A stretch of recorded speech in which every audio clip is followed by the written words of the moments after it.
Hi, my name is Colin Bjork, and this video will outline some best practices for designing media assets for the online version of W131 here at Indiana University. And I want to emphasize that these best practices are probably things you're already familiar with because you use them in the face-to-face classroom quite regularly.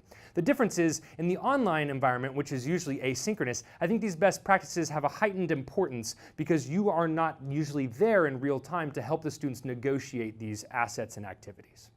So the first practice I would recommend is clarity. And this one's obvious, but I think even clarity with how students should access the asset, the platform, the software, the assignment that you're asking them to do. And then of course clarity in terms of usage. And this may go against our English PhD training, but bullets and numbering are probably a more effective way of communicating clearly the instructions for students than a giant paragraph of prose. Next, I would say make these media assets with a limited scope.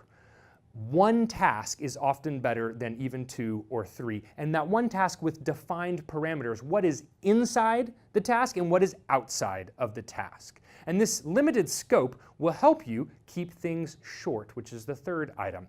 Think about the YouTube videos that you watch. Unless it's a TV show, those YouTube videos are probably much shorter than 10 minutes, maybe even less than 5. And you want to keep your media assets about that length of engagement. Now the assignment that students do in response to the asset may take multiple hours, but the asset itself should be a contextualized, specific chunk of information. And you may be concerned that, well, to do it in a short period of time, you might have to oversimplify content. I don't think so. I think in the same way that I chose to create 2 videos about developing media assets for this course, rather than one giant one, I've had a best practices video, this one, and I also have a workflow video. You can chunk bits of information that you want students to engage with in chunks, just like I made 2 videos here, to help have a heightened engagement with one specific asset rather than oversimplifying content for the students.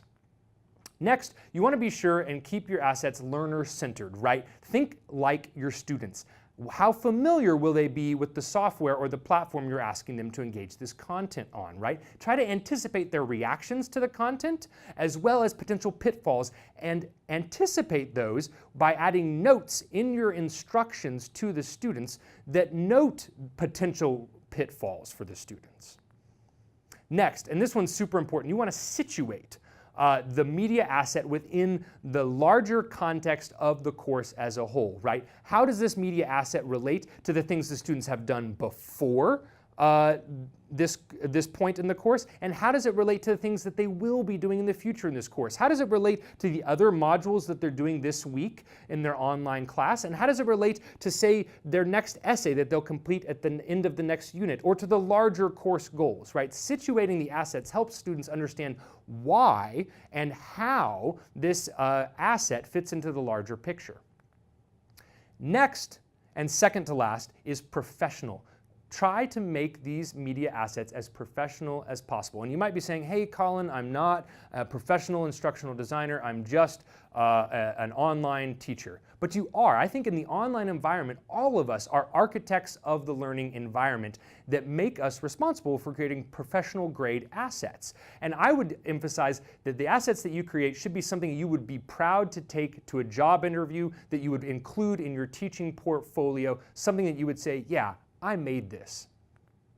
And finally, accessibility for students specifically with disabilities, right? You want to think about and make time to add in to your content when you create it transcripts, alt text for images, closed captioning. There are a variety of resources on campus that can help you do this. And one place to start is Disability Student Services, but I'll add that Kaltura, a media service that's a third-party plug-in to Canvas, also has a closed captioning service built into it that you can access for free, although it'll take a bit of modification for you to get the closed captioning 100% perfect. But it's a great temporary solution for now.